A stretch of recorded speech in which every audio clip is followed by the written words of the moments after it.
Hello and welcome to Homecoming to Self, the journey. I'm your host, Sylvia Morrison, and I'm delighted that you are here with me, listening. So let's arrive here. Let's take a breath together.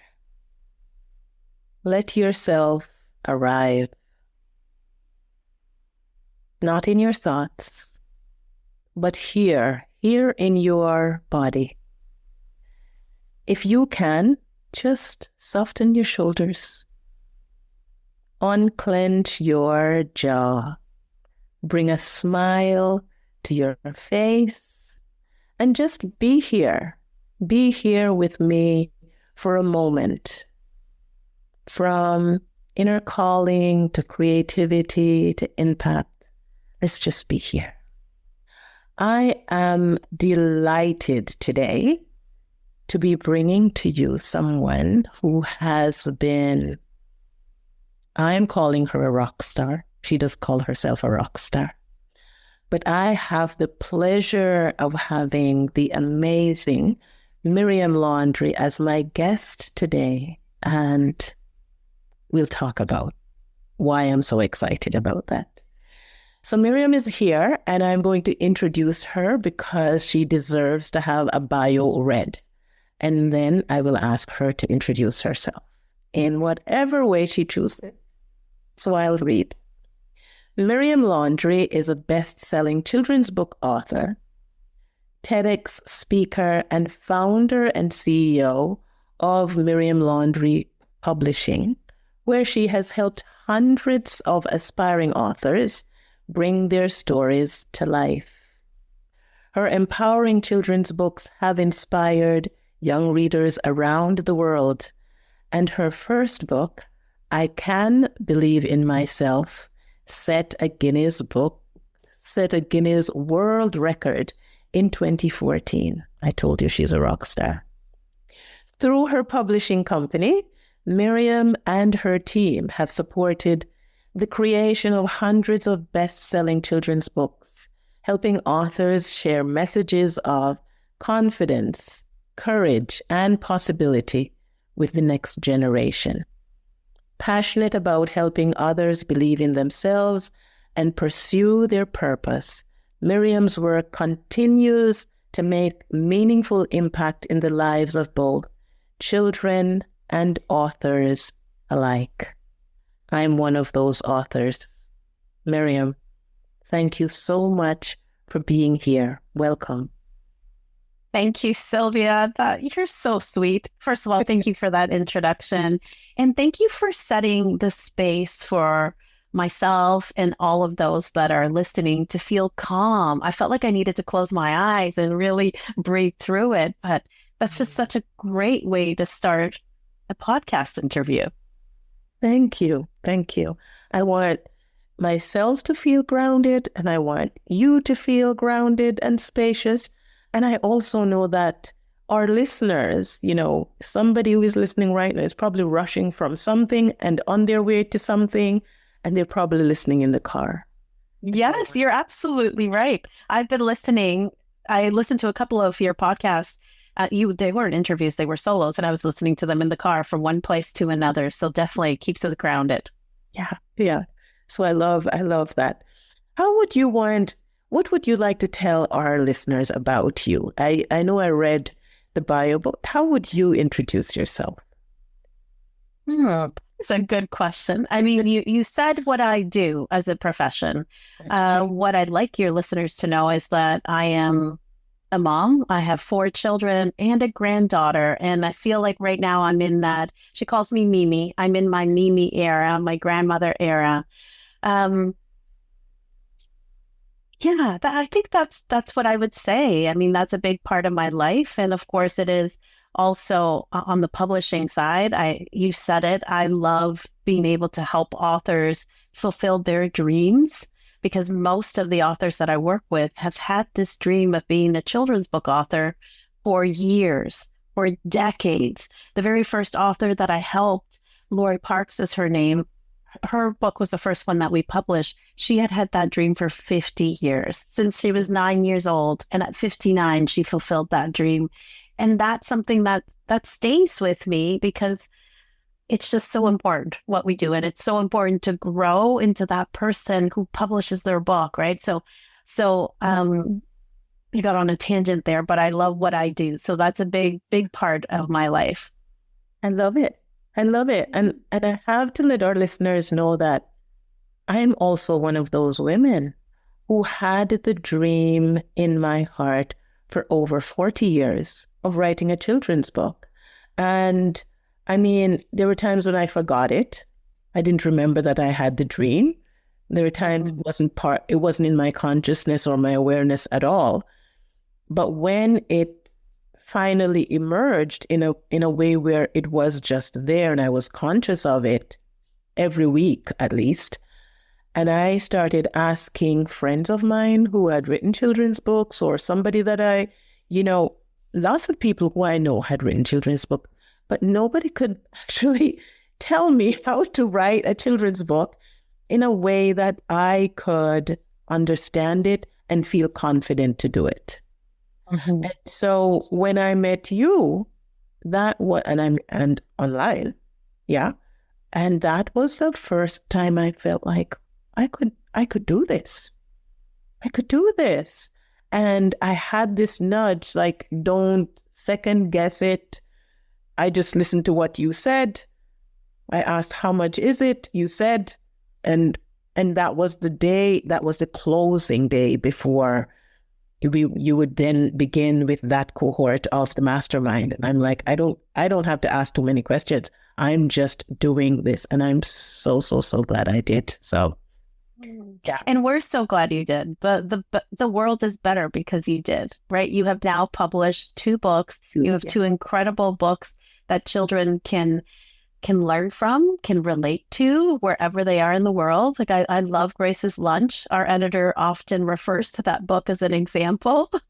And also a day, in the Ghanaian village. What's the title of the day? A life in the Ghanaian village. Yes. Uh-huh. So beautiful. So you following your dream, that seed that you had from probably being a child to then 40 years later being able to accomplish that dream, it's not just for you, it's for everybody. It's all the children that get to enjoy those books. It's all those parents that get to read and share that book with the kids in their lives. So we are given this nudge, this idea for a reason. And whether that takes you a couple of years or a couple of decades, it's okay. You fulfilled that vision for you and the reason why you were supposed to do that. Mm-hmm. Mm-hmm. Yes. Yeah. And as I was reflecting, in my mind, just preparing myself for our conversation today, I thought about this question. What if Miriam, when she had an idea to become a publisher, what if she had decided that she wasn't going to do it because she doesn't know how? She probably doesn't know who to ask. And it seemed too big and scary. Like, look how many people, all these books that have been written and published through your company would not have been published, would not be in the world, And when you think about it in that way, you see the magnitude of your life, right? Oh, well, I say you're not. Yeah. Well, thank you, Cecilia. But the truth is, it almost didn't happen, right? Yeah. Things like this almost don't happen if we allow the thoughts in our minds. I call it the big bad bully in our minds, speak louder than anything else, because there were many moments I actually, for years. So just like you said, you had this idea, you want to write a book. People that have written books, you ask them questions, but you don't get a full answer. Like they give you the best that they can, but they're not instructors and they're not walking you through the process of writing and publishing. So after I wrote a couple of my books, people started asking me, just like you were asking your friends, can we go out for coffee? Can I pick your brain? What do I do here? And I did as many of those as I could. And then finally my husband said, times have you been to Starbucks this week just to answer people's questions? And I don't know what it was, 3 or 4 times. And he said, that's a business. If people are asking you questions, that's your next evolution. He probably didn't use the word evolution, but I put that off for a while because I thought, I'm a children's book author. I'm happy with what I'm doing. I'm going into schools. I'm making an impact. I'm sharing my book. I neglected that thought for a while because, the one thing I think of is the only thing that's constant is that nothing isn't constant, right? Like things are always changing. Life is always in transition. And I was comfortable. We get really comfortable, but then something else starts pulling us. Then the thought starts. It started with my husband saying, maybe you need to be really helping people publish their books. And I'm putting it off for a bit. And then it comes up again and again. So I'm glad we have those nudges. I'm glad that we're always in that state of transition, evolving, new opportunities arise. And at first, I think it's the majority of us reject it because we would rather be comfortable than do something new. So that was me until I couldn't hold off anymore. I had to evolve. I had to change. And I started writing children's books because I really wanted to impact children's lives. I wanted to make a difference. And then I realized if I have more people publish books, then together we can reach even more children. I love the thought that in Ghana, children are reading your books and they're being impacted by them. Like that thought of me in 2012, when I had the idea of writing my first children's book, I could have never imagined that we would be growing that much, that together we're empowering children all over the world. So I don't know what your question was, but I just okay. That. Yeah. This is a conversation. It's not an interview. Because, if we could answer questions and still not speak our hearts. And I want our hearts to be present here. Yeah. I love how your husband noticed that what you were doing was a business. Because yes. so many of us women who we do it over and over, whatever the thing is. Yeah. Because it's easy. It's easy for us to do. It's natural. Let's say that. It feels natural. And so we just do it. And it's just coffee or tea. It's just a conversation.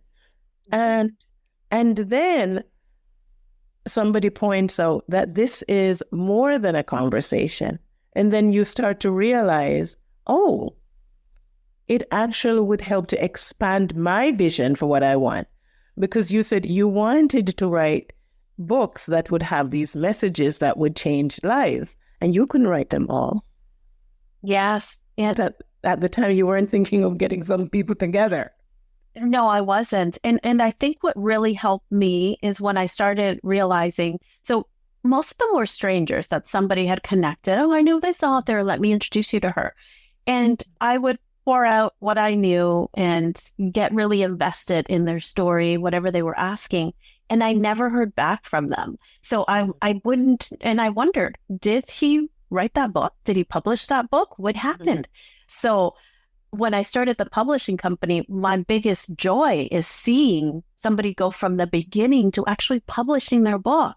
So I thought, okay, well, I really want to know, and I want to be a part of that. I want to see them get to that finish line. I want to see them succeed. So that was I think that was one of the reasons that I started the company also.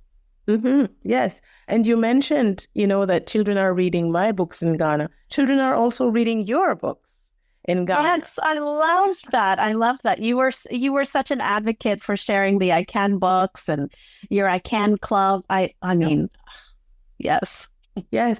Yes. Yesterday, our first group of students who were members of the I Can club just graduated from a junior high and are going off. And I was there and I said to them, could we take a picture together? And then I asked them to say the I Can pledge. Oh, that's so nice. I mean, it's so nice to know that the message is everywhere and that, I mean, again, you're such an advocate for empowerment for children, for growth mindset, and that's going to stay with those children because you brought it to them because they were a part of something, right? We shouldn't be doing things alone. It's nice to be with those growth minded people. So it's so nice. And that you get to celebrate them as they move on to the next phase of their lives. I'm so grateful. I am so grateful. So many women feel called to something but hesitate. I mean, that's most of us. What have you observed about why women hold back from sharing their voice, their stories, their ideas? Yeah, I can speak from my experience because as we've been saying all this and my husband has come up in our conversation, I just want to take you back to when I had the idea of the first book and I wrote that first manuscript. I was on a flight home, and when I got home, I was really excited. I was working on it, and then all of a sudden fear hit me. What are people going to think? Can you really do this? You don't have an education in writing. And I remember asking my husband if he would co-author the book with me. And I didn't understand at the time what I was doing. I said, oh, it would be fun to do it together. Together we'll go and talk in schools. And he said, I'm not interested. He's got his own things. And then I found myself asking him several times until he said, this is not my dream. It's not my project. You can do this. And like years later, I realized I was hiding. I've hid for so much of my life, not sharing my voice, not sharing who I am. And it just, so I think that's one of the reasons that we don't share. We have this fear that if people see us, they're going to, I don't know what they would think, or that we're being judged.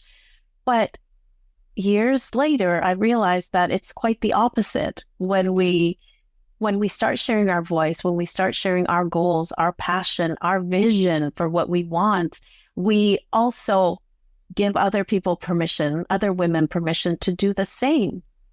And we start inspiring each other, right? I get inspired by the things I see women do, and I think, hey, if she can do it, I can do it too. But it takes time. It takes time. For me, it took time. Anyways, it took a lot of work, internal work as to, it's okay for people to see me. It's okay and it comes from our own childhood, all of us different things. But for me, it wasn't like that. As growing up as a first generation Canadian in a broken home, it was best if I wasn't seen. Right. Or just to help out. Right. So that has stayed with me. And I've had to do a lot of work around that it's okay to be seen. And I still get uncomfortable. Sylvia, I still get uncomfortable. Yeah. I'm turning 50 next month, and my family wants to do a party. And at first I was really excited to celebrate 50, to have a birthday party and invite my team also. But as soon as I really started thinking about it, it's an uncomfortable feeling in my body. It still is. And for a couple of weeks, I had to work with that and ask myself, why am I saying no to this party when I have been thinking, yes, I wanted to celebrate? And again, it's around being seen, right? And then I thought back, and I've only had a birthday party twice in my 50 years that I can remember. So that's not a normal feeling for me. And I have to tell you, I said no to the family. And then I have a mastermind group, a group of women friends. And I said to them, this is happening. I know that I shouldn't feel like this, but it is how I'm feeling. So they challenged me. They said, well, this is exactly what you need to work on. And I have now said yes to the birthday party. Invitations just went out, and it just gives me like the uncomfortable feeling. But I know it's an evolution. I need to keep growing. And just one more thing, my niece, who's 27, when she heard that I was not, because I was honest, I'm just feeling uncomfortable about getting attention. We have like 70, 80 people coming on the list. And she said, I'm so surprised to hear this, Auntie, because you've always told us to do the scary things. like, oh, I've said that. I'm okay. Yes, well, at the party, I'm going to work through it. Yeah. So things continue to come up, but I continue to work on myself. And I think that's the only thing we can do, right? Continue to evolve and grow. Mm-hmm. And I think this is good for our listeners to hear, because there's so many who think that they're the only one feeling that way. Mm-hmm. They think everyone else that they've seen doing something out there, speaking up or writing or publishing or doing the thing, you think, oh, I wish I could do that. They're so this and they're so that. So it's good for folks to hear that you, who have facilitated how many hundreds of women's process to release their voice out into the world and be visible, standing behind their book, showing up in schools and on stages and all over, saying, I'm the author of whatever the book. Yes. Yeah. And here you are saying, I'm turning 50. My family wants to celebrate me with friends and others, and I am feeling I don't want to be seen. Yeah. Yes. Yes. It's real. It is real. And I'll say this part, because you're right. For example, I host an event with 100 people in the event. I'm not the first time I did it, I did have to work through some things, again, around being seen. And I'm so thankful for my coach. I have a coach that that helps me through that, meditation and other modalities to help me stay grounded. So I don't feel uncomfortable when I get on a stage. I can speak, but people want to be there. Not that they don't want to come to the birthday party. It's just different. And it's really good for me to look back and think, why haven't I had a birthday party as an adult? I'm sandwiched between two of my kids. Within 5 days, I have 2 birthdays. My son's birthday's 2 days before, my daughter's 3 days after. And now I see I've always thrown them a family party. I'm in the middle, but I've always said, no cake for me. We're going to do just the 2 of them. So again, I've been hiding for years around this. It's time for me to come out. So this time we're only having a cake for me and not for the kids. They'll have their individual things. Yeah. But I want to say that the scariest part is not working through whatever's happening, whatever we're going through, because fear is always going to show up in different ways. We cannot let that not allow us to move forward. So I always think make fear my friend. It's going to come along for the ride with me, because it's always going to be there in some way or another, right? Yeah. So, I mean, yes, I'm a work in progress for sure.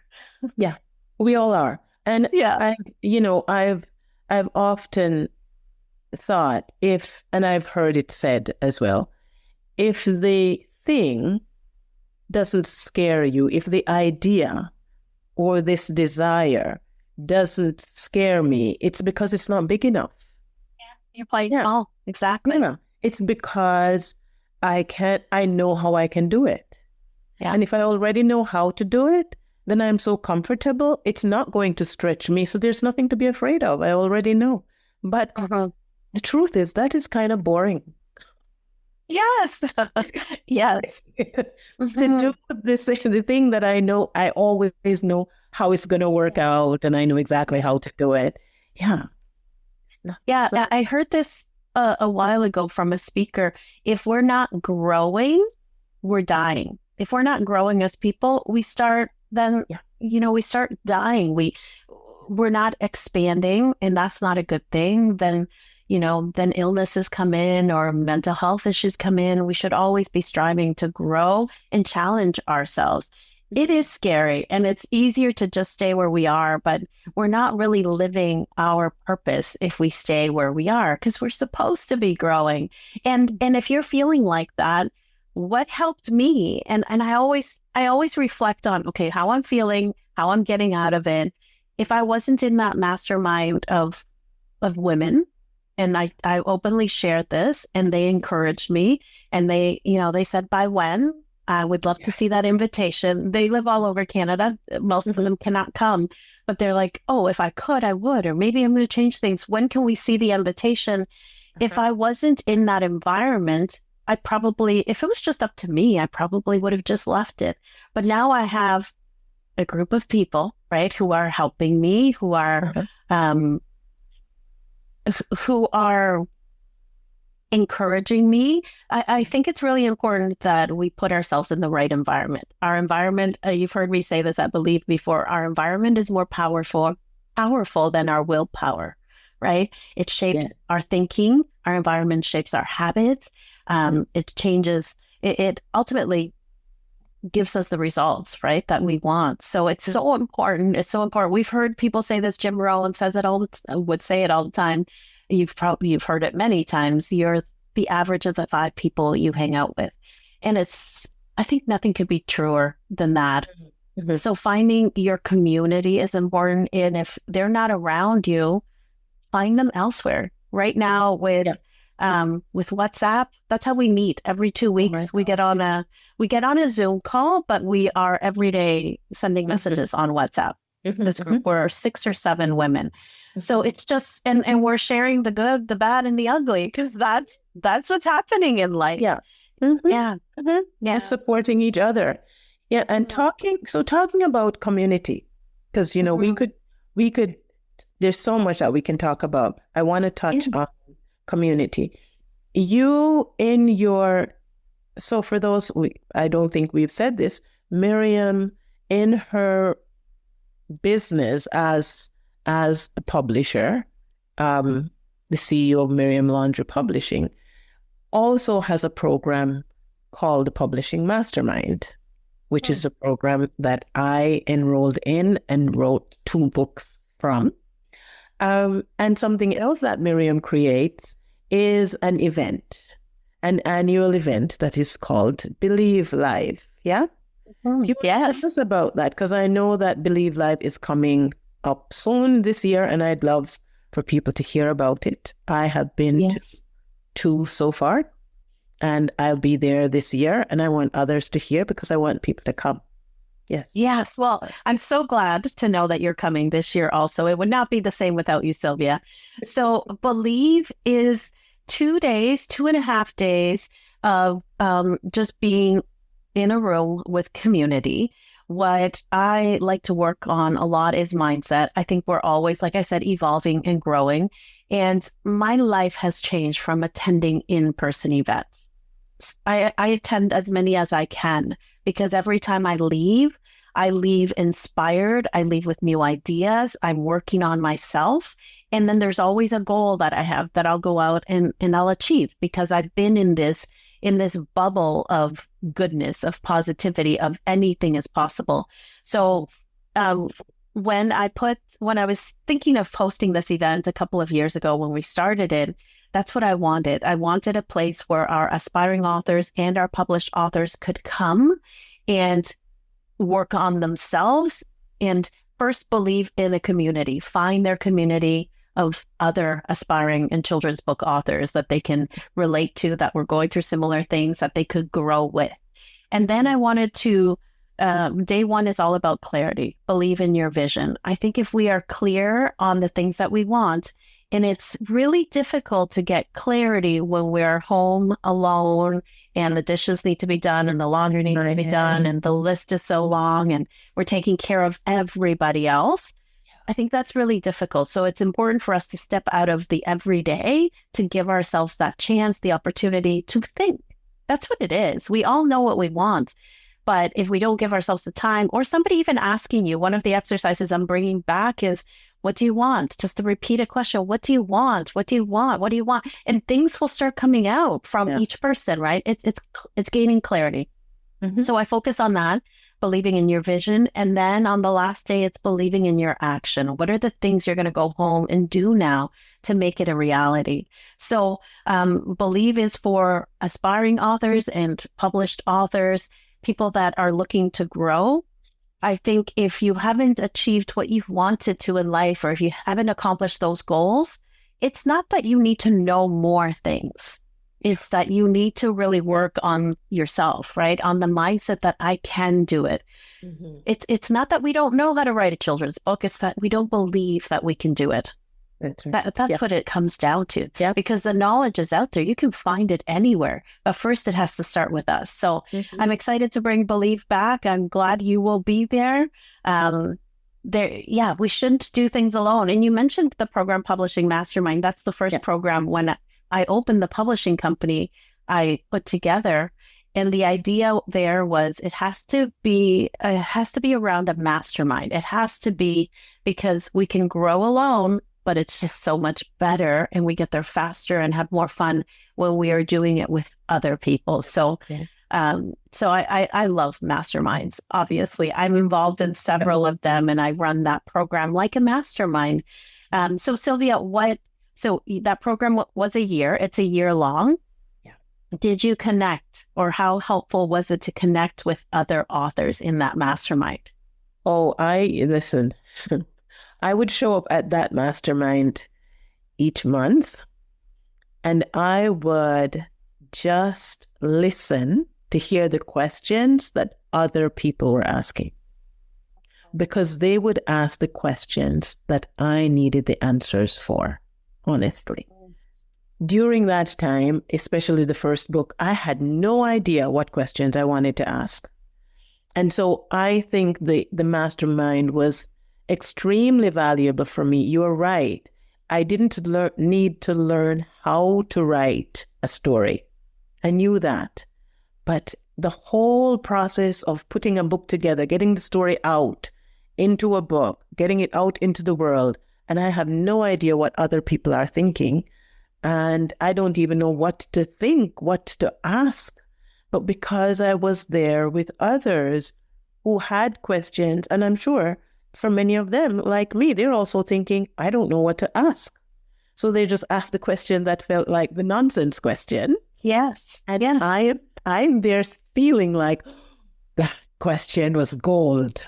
And I'm taking copious notes of the answer, Yes. So that's why the mastermind, I mean, I think at some point I may have said to you, I could be your top marketer, because yes. And yes. Yeah, because I really believe in this. I see what it did for me, really. Yeah. And I just know that there are so many other women like me and slightly unlike me. There are folks who really want to do this thing, whatever the thing is, but they're feeling like, I don't know who, I don't know what, I don't know where, I don't know how. And so, even this event that you bring people together in each year allows us then to start hearing from others about what it's like, what their journey was. Oh, I could do that too. All right. And then we start to see that it is not so difficult. Definitely. And that I am capable. Yeah. Yes. Yes. Yes.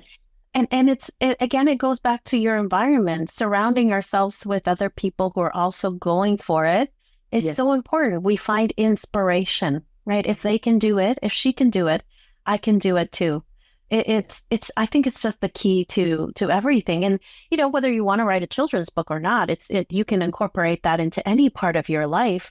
And starting a mastermind of other people, just having a commitment, let's get on a call every other week or once a month and support each other and have time in the hot seat basically means you get to ask for 5 or 10 minutes, whatever the allotted time is, what you're going through, share what you're going through and ask for feedback and ask for suggestions. And we do that together. That's how we all grow. If you want to change your life, the biggest thing is start by changing your environment, the people that you're around. Mm-hmm. Yes. Yeah. And for so many, especially as we get older, the kids have moved on or are moving on into their lives, and we're helping them, pushing them out of the nest so that they can go and fly, and we're being the wind under their wings in the meantime. Yeah. We're doing that. And now they're probably out there doing it. And you find yourself as a woman, as a parent, kind of like, also, what should I be doing now? I don't have to pick up anybody from school. I don't have to drive anybody to this thing or that thing. and start feeling like, oh, I'll just relax.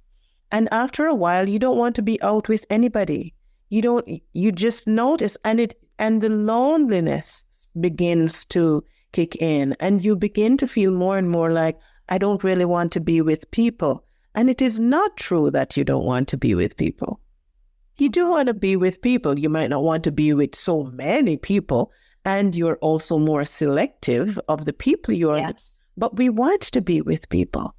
It's just that it begins to feel like, I don't know what I'm going to do with them. I don't have anything interesting to talk about, because we used to talk about the kids. We would talk about the kids' games and the kids' work and the kids' trips and the kids' this and that.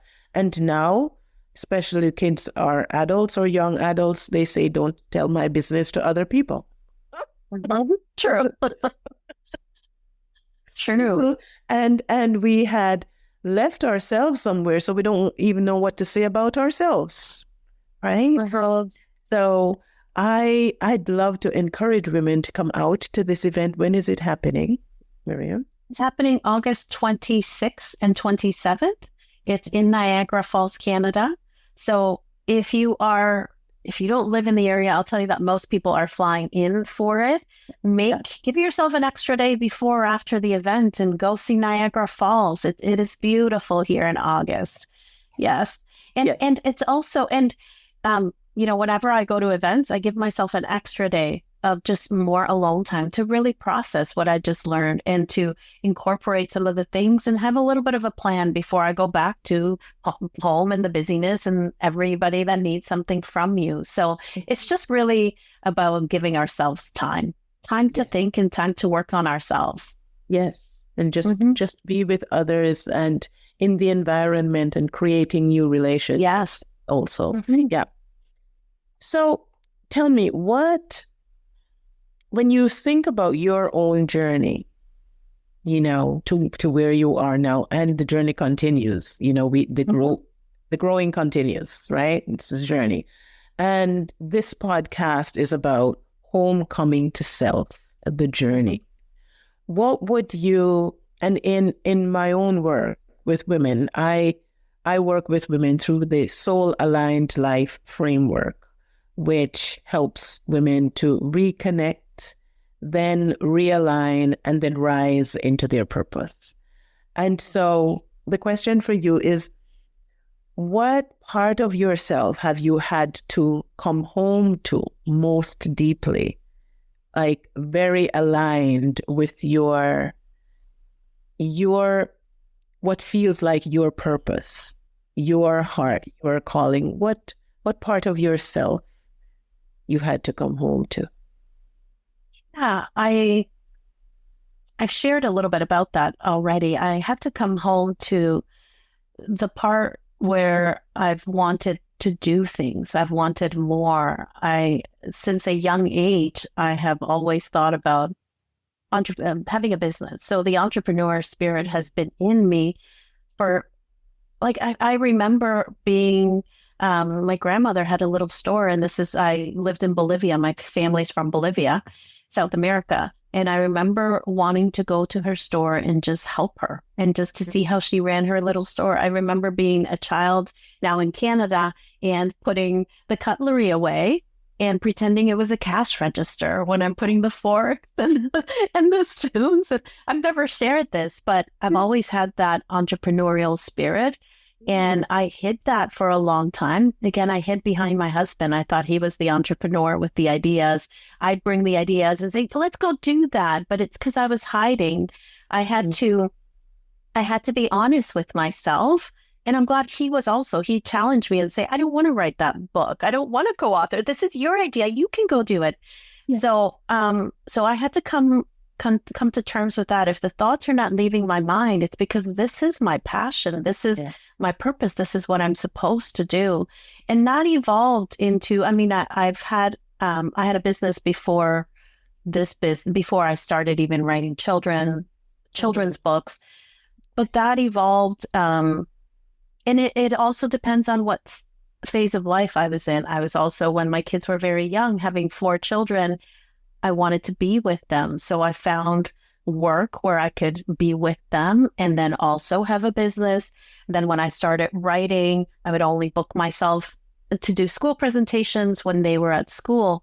But I had to really come home to that the feelings and the, what I daydream about, it's because that's part of who I am.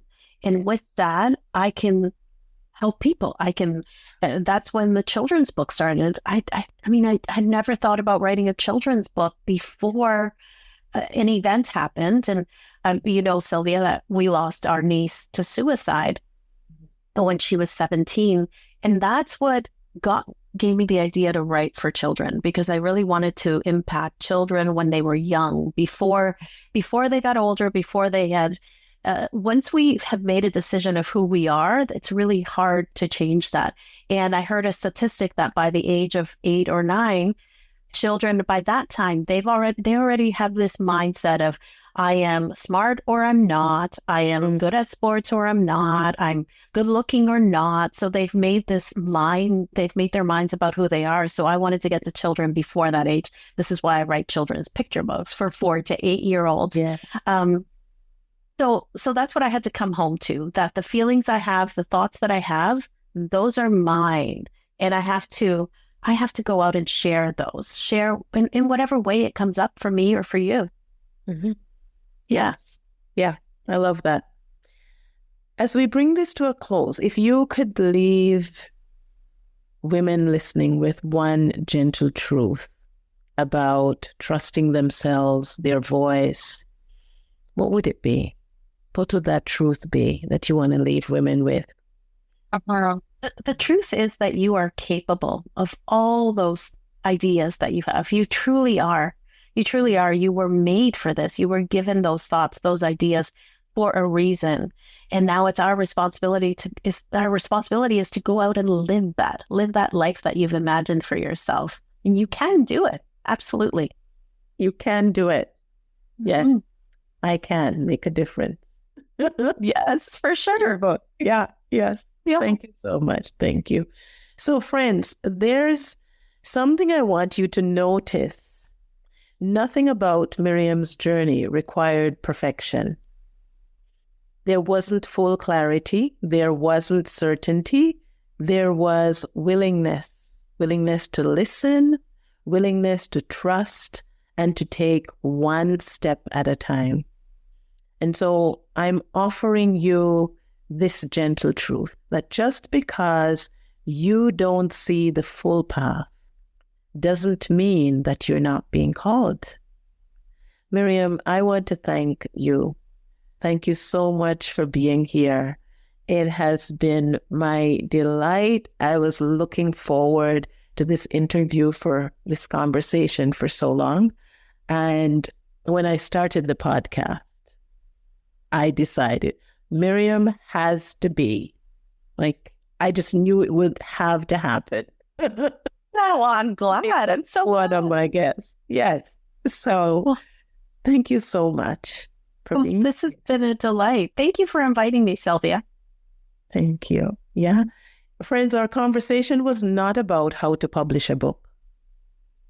The deeper conversation here was about self-belief, purpose, creative courage, giving voice to stories, helping women to stop hiding, and legacy and impact. And so as you listen to this, I want you to notice now what resonates with you.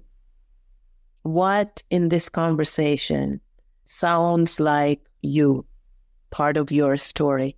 Not comparison, not pressure, but possibility. Ask yourself, where in my life am I still waiting for certainty? And as I often say, clarity doesn't come before movement. It comes with movement. So what would it look like for you if you were to take an action? If you were to move in the direction of your dream following this conversation? I want to thank you all for being here with us. Thank you for listening, not just with your ears, but with your life. your whole self. And just remember that this is Homecoming to Self, the journey. I am Sylvia Morrison, encouraging you to stay open, stay curious, and when that quiet voice whispers to you, listen. Thank you so much for being here. If something you heard stirred your heart, I invite you to join My Sister's Circle, a private Facebook community for midlife women. This is a sacred space in which we slow down, reconnect, and rebuild confidence in community.